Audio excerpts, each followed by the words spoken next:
रामपुर गांव के चौराहे पर रोज सुबह एक जानी पहचानी खुशबू हवा में तैरने लगती थी। ये खुशबू रमेश के छोले कुलचे के ठेले से आती थी।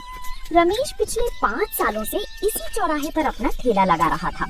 रमेश सुबह जल्दी उठकर मसाले कूटता और ताजे कुलचे तैयार करता था।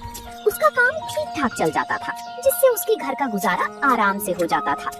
एक सुबह गांव के मुखिया जी उसके ठेले के पास से गुजरे। अरे रमेश, आज बड़ी जल्दी ठेला लगा लिया। खुशबू तो अभी से पूरे चौराहे पर फैल गई है। राम राम मुखिया जी, बस अभी अभी मसाले भुने हैं। आज कुलचे भी बहुत सॉफ्ट बने हैं। आपके लिए एक प्लेट लगाऊं? हाँ, क्यों नहीं। तुम्हारे हाथ के छोले कुलचे खाए बिना तो दिन की शुरुआत ही अधूरी लगती है। जरा तीखा कम रखना आज। जी मुखिया जी, अभी लाया।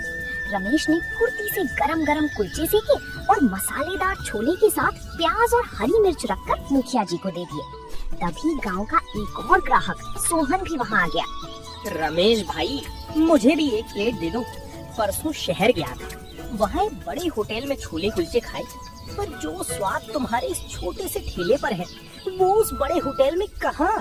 ये तो बस आप लोगों का प्यार है सोहन भाई। मैं तो बस पूरी ईमानदारी से अपनी मेहनत करता हूँ।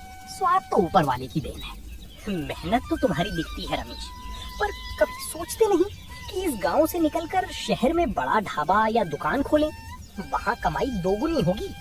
सोचा तो कई बार सोहन भाई, पर बड़े काम के लिए बड़ा पैसा भी चाहिए। मेरे पास जितना है मैं उसी में खुश हूँ। कम से कम अपने गांव के लोगों का पेट तो भर पा रहा हूँ। वाह रमेश, स्वाद का तो कोई जवाब नहीं। और सोहन, बात पैसे की नहीं होती। रमेश का ये ठेला इस गांव की शान है। शहर जाकर ये अपनी सादगी भूल जाएगा। बिल्कुल सही कहा मुखिया जी।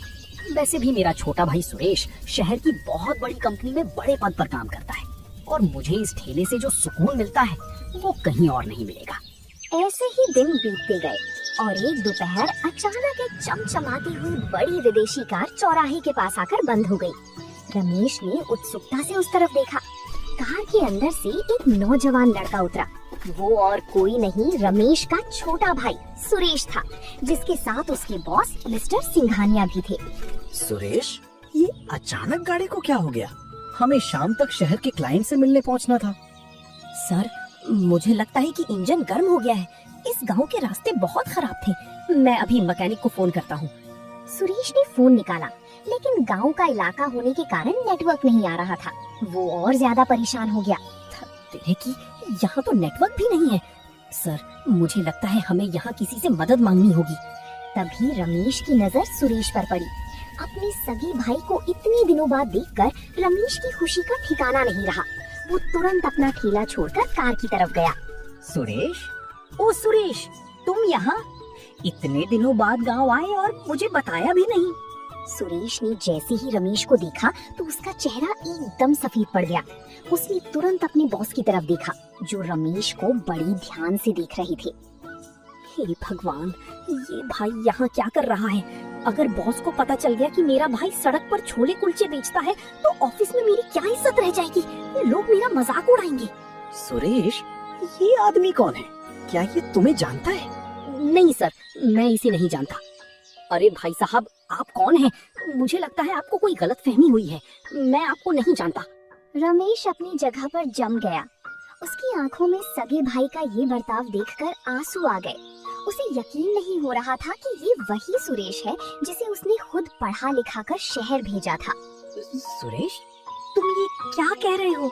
मैं तुम्हारा बड़ा भाई रमेश हूँ। तुम मुझे भूल गए? देखिए, मैंने कहा ना कि आपको गलतफहमी हुई है। सर, चलिए हम वहाँ छाँव में खड़े होते हैं। मिस्टर सिंघानिया को कुछ अजीब तो लगा, लेकिन उन्होंने कुछ कहा नहीं।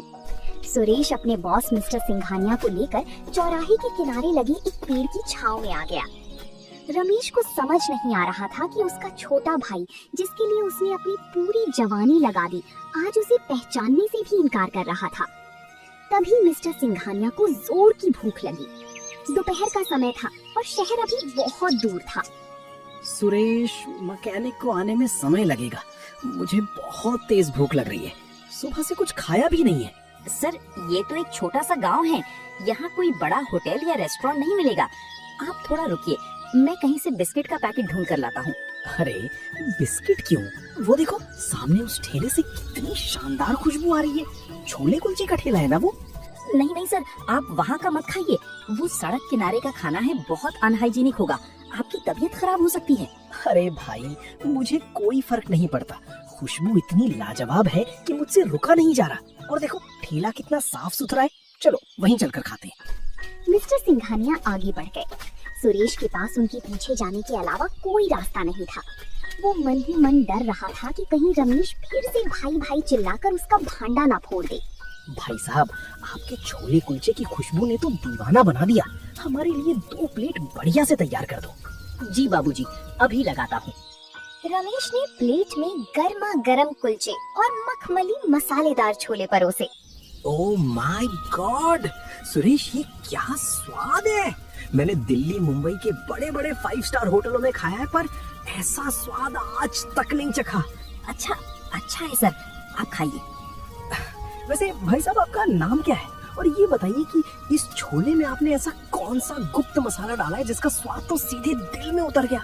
बाबूजी, लोग मुझे रमेश कहते हैं, और रही बात मसाले की, तो मसाले में कोई गुप्त चीज नहीं है। बस खड़े मसालों को खुद कूट कर बनाता हूँ, और सबसे जरूरी चीज, इसे पूरे दिल और प्यार से बनाता हूँ। वाह, बहुत खूब। पूरे दिल से बनाया गया खाना ही ऐसा स्वाद दे सकता है। सुरेश, तुमने खाया, तुम्हें कैसा लगा? हाँ सर, ठीक ठाक है, गांव के हिसाब से अच्छा है। ठीक ठाक? सुरेश, तुम्हारी जुबान खराब हो गई है क्या? ये खाना ठीक ठाक नहीं, अल्टीमेट है। इस आदमी के हाथों में जो कला है उसे तो बड़े शहरों के लोग तरसते हैं। तभी चौराहे पर गाड़ी का मैकेनिक आ गया।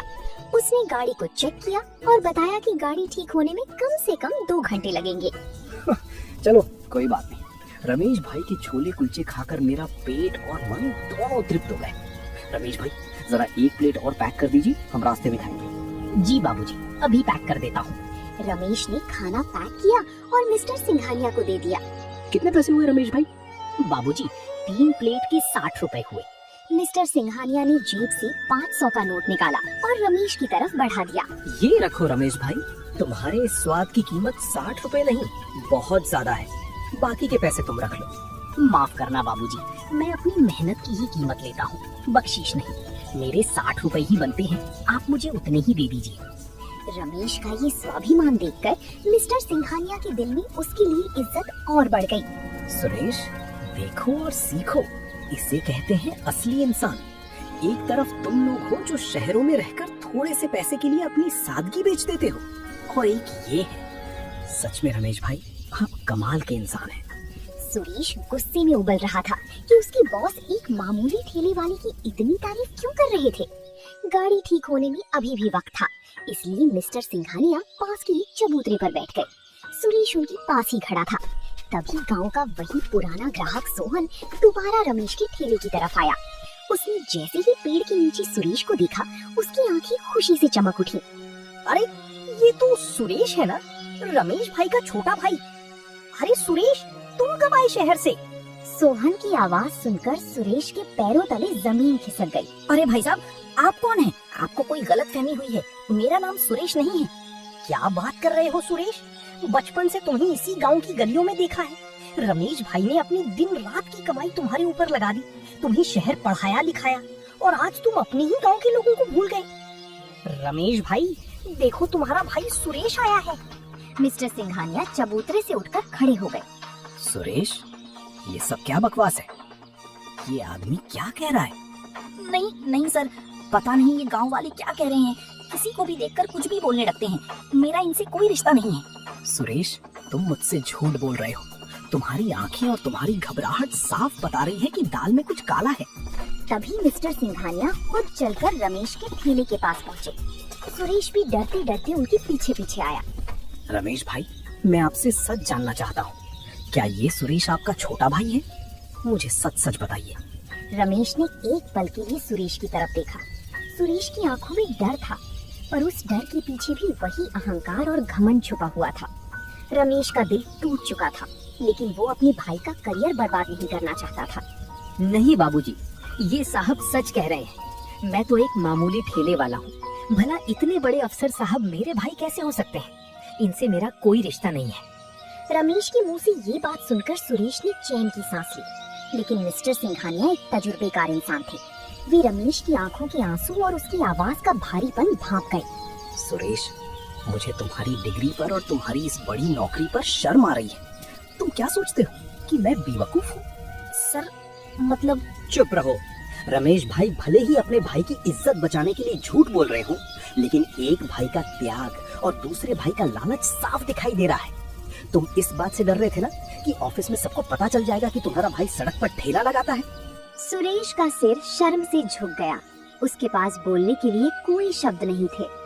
जिस भाई ने तुम्हें पाल पोस कर इस काबिल बनाया कि तुम आज मेरे सामने अच्छे कपड़े पहनकर खड़े हो सको, उसी भाई को तुम अपनाने से मना कर रहे हो। जो इंसान अपने सगे भाई का नहीं हो सका, वो मेरी कंपनी के प्रति वफादार कैसे हो सकता है? ये सुनते ही सुरेश की होश उड़ गई। उसे अपनी नौकरी खतरे में नजर आने लगी। सर प्लीज मुझे माफ कर दीजिए, मुझसे बहुत बड़ी गलती हो गई। मैं घमंड में अंधा हो गया था। प्लीज मेरी नौकरी मत छीनिए सर। तुम्हारी नौकरी का फैसला तो मैं शहर जाकर करूंगा सुरेश, लेकिन पहले तुम्हें अपनी इस घटिया हरकत का प्रायश्चित करना होगा। अगर तुमने आज अपने भाई के पैर छूकर माफी नहीं मांगी तो तुम कल से ऑफिस मत आना। मिस्टर सिंघानिया की बातें सुनकर सुरेश के पैरों तले जमीन खिसक गई थी। वो कांपते कदमों से रमेश के ठेले की तरफ बढ़ा। रमेश अभी भी चुपचाप खड़ा अपनी किस्मत पर आंसू बहा रहा था। सुरेश ने आगे बढ़कर सीधे रमेश के पैर पकड़ लिए। भैया मुझे माफ कर दो भैया, मैं सच में घमंड में अंधा हो गया था। मुझसे बहुत बड़ा पाप हो गया जो मैंने अपने ही सगे भाई को पहचानने से इनकार कर दिया। सुरेश, अरे पगले ऐसा मत कर। तू मेरा छोटा भाई है। तू शहर जाकर बड़ा साहब बन गया, मुझे तो इसी बात की सबसे बड़ी खुशी थी। मुझे तुझसे कोई नाराजगी नहीं है। नहीं भैया, मैंने आपके साथ बहुत बुरा किया। आपने अपनी पूरी जिंदगी, अपनी खुशियाँ मेरे लिए कुर्बान कर दी। इस ठेले को चलाकर आपने मेरी पढ़ाई का खर्चा उठाया और मैंने अपनी झूठी शान के लिए आपको पहचानने से मना कर दिया। मुझे खुद पर शर्म आ रही है। मिस्टर सिंघानिया दूर खड़े होकर दोनों भाइयों का ये मिलाप देख रहे थे। रमेश की सादगी और उसका बड़प्पन देखकर उनके मन में रमेश के लिए सम्मान और भी ज्यादा बढ़ गया। वे धीरे से चलकर ठेले के पास आए। रमेश भाई, आपकी उदारता को देखकर मैं निशब्द हूँ। जो भाई कुछ देर पहले आपको पहचानने से मना कर रहा था, आपने उसे एक पल में माफ कर दिया। सच में आपका दिल बहुत बड़ा है।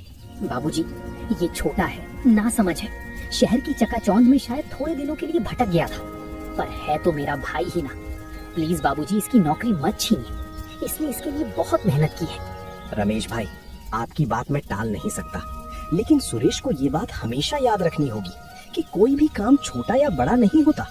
इंसान अपने कपड़ों या पद से बड़ा नहीं बनता, अपने कर्मों और संस्कारों से बड़ा बनता है। सुरेश ने सिर झुकाकर हामी भरी। उसे जिंदगी का सबसे बड़ा सबक मिल चुका था। गाड़ी के मैकेनिक ने आकर आवाज दी कि कार अब पूरी तरह ठीक हो चुकी है। रमेश भाई, मैं यहाँ से जा तो रहा हूँ, लेकिन मेरा मन आपके इन छोले कुलचों के स्वाद में ही अटका रह गया है। मेरे दिमाग में एक बहुत बड़ा प्लान चल रहा है। कैसा प्लान बाबूजी? शहर में मेरी कंपनी का एक बहुत बड़ा फूड कोर्ट और कैंटीन है, जहाँ हर रोज हजारों लोग खाना खाते हैं। मैं चाहता हूँ कि आप हमारे मुख्य शेफ बनकर शहर चलें। वहाँ आपकी स्पेशल छोले कुलचे का एक बड़ा आउटलेट खोला जाएगा। ये सुनकर रमेश और सुरेश दोनों चौंक गए। सुरेश की आंखें फटी की फटी रह गईं। सर, आप भैया को इतना बड़ा ऑफर दे रहे हैं? हाँ सुरेश, जो हुनर रमेश भाई के हाथों में है, उसकी कदर बड़े शहरों में बहुत ज्यादा है। रमेश भाई, वहाँ आपको पैसे भी अच्छे मिलेंगे, मान सम्मान भी मिलेगा, और आपको इस तरह धूप में ठेला भी नहीं लगाना पड़ेगा। बोलिए, चलेंगे मेरे साथ शहर? रमेश सोच में पड़ गया। उसने अपने छोटे से ठेले को देखा, जिसने इतने सालों तक उसका साथ दिया था। फिर उसने सुरेश की तरफ देखा। बाबूजी, आपका बहुत बहुत धन्यवाद कि आपने मुझ जैसे गरीब को इस काबिल समझा। लेकिन मैं इस गांव की मिट्टी, इस चौराहे और अपने इन लोगों को छोड़कर कहाँ जाऊंगा? इसी ठेले ने मुझे पहचान दी है। नहीं भैया, आप मेरी वजह से पीछे मत हटिए। अब तक आपने सिर्फ मेरे लिए जिया है। अब समय आ गया है कि दुनिया आपके इस हुनर को जाने। प्लीज भैया, सर की बात मान लीजिए। मुझे भी आपके साथ रहने का और अपनी गलती सुधारने का मौका मिलेगा। रमेश भाई, आप आराम से सोच लीजिए। मैं सुरेश के हाथ अपना कार्ड भिजवा दूंगा। जब आपका मन करे आप शहर आ जाइएगा। इसके बाद मिस्टर सिंघानिया और सुरेश कार में बैठ गए और शहर की तरफ रवाना हो गए। तभी शाम के वक्त गांव के मुखिया जी और सोहन दोबारा उसके ठेले पर आए। उन्होंने दोपहर के हंगामे और मिस्टर सिंघानिया की बड़ी ऑफर के बारे में सुन लिया था। क्यों रमेश भाई, सुना है शहर के बहुत बड़े बाबूजी तुम्हें शहर ले जा रहे, अपनी बड़ी कंपनी में बड़ा होटल खोल कर दे रहे हैं। हाँ मुखिया जी, ऑफर तो बहुत बड़ा मिला है। सुरेश भी कह रहा था कि मुझे शहर आ जाना चाहिए, पर मेरा मन इस गांव को छोड़ने का नहीं कर रहा। रमेश भाई, भावुक मत बनो, ऐसा मौका बार बार नहीं मिलता। तुमने पूरी जिंदगी इस ठेले पर धूल में काट दी। अब जब लक्ष्मी खुद चलकर दरवाजे पर आई है तो मना मत करो, शहर जाओ और अपना नाम कमाओ। सोहन भाई, पैसा ही सब कुछ नहीं होता। इस गांव के लोगों ने मुझे जो प्यार और सम्मान दिया है वो शहर के बड़े होटलों में कहाँ मिलेगा। वहाँ लोग सिर्फ खाना खाएंगे, पर यहाँ के लोग तो मेरे परिवार जैसे हैं। रमेश, तुम्हारी यही सादगी तो हमारा दिल जीत लेती है। पर एक बात समझो, तुम्हारा ये हुनर भगवान की देन है। अगर शहर जाकर तुम्हारी जिंदगी बेहतर होती है तो पूरे गांव को तुम पर गर्व होगा। हम सब खुश होंगे कि हमारे गांव का रमेश आज इतने बड़े शहर में अपनी पहचान बना चुका है। गांव वालों का ये सपोर्ट देखकर रमेश की आंखों में खुशी के आंसू आ गए। उसने सुरेश को फोन लगाया और शहर आने की बात पक्की कर दी। कुछ महीने बीत गए। शहर के सबसे आलीशान इलाके के एक बड़े कॉर्पोरेट फूड कोर्ट में एक नया आउटलेट खुला था, जिसका नाम था रमेश के स्पेशल छोले कुलचे। आउटलेट को बहुत ही सुंदर पारंपरिक गांव के ढाबे जैसा लुक दिया गया था। वहां रमेश मुख्य शेफ के रूप में काम संभाल रहा था। दोपहर का समय था और रमेश के काउंटर पर शहर के बड़े बड़े अफसरों की भारी भीड़ लगी हुई थी।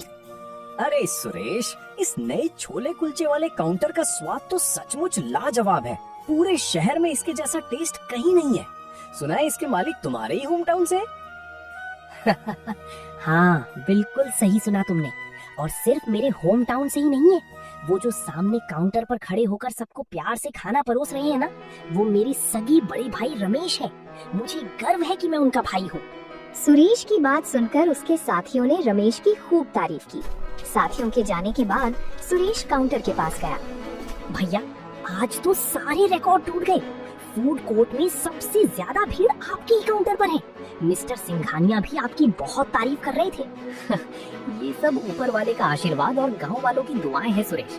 और सबसे बड़ी बात, मुझे खुशी है कि तू आज सबके सामने मुझे अपना भाई कहने में शर्माता नहीं है। भैया, मुझे माफ कर दीजिए। उस दिन अगर आपने और मिस्टर सिंघानिया सर ने मेरी आंखें नहीं खोली होती तो मैं आज भी उसी झूठे घमंड में जी रहा होता। आपने मुझे सिखाया कि काम कोई भी हो, मेहनत और ईमानदारी ही इंसान की असली पहचान होती है। चलो, अब पुरानी बातें भूल जाओ और अपनी मेहनत से काम करो। तभी मिस्टर सिंघानिया भी वहाँ आ पहुँचे। क्यों रमेश भाई, शहर का माहौल कैसा लग रहा है? हमारे शहर के लोगों को तो आपने अपने स्वाद का दीवाना बना दिया। बाबूजी, आपका बहुत बहुत धन्यवाद। शहर भले ही बड़ा है, पर मेरे छोले कुलचे का स्वाद आज भी वही साधारण और शुद्ध है जो मेरे रामपुर गांव के चौराहे पर हुआ करता था। बिल्कुल सही रमेश भाई, आपकी यही सादगी और हुनर ही आपकी असली ताकत है। तो दोस्तों, आप लोगों को ये कहानी कैसी लगी? कमेंट करके जरूर बताएं और ऐसी कहानियों को देखने के लिए वीडियो को लाइक करें और चैनल को सब्सक्राइब करें।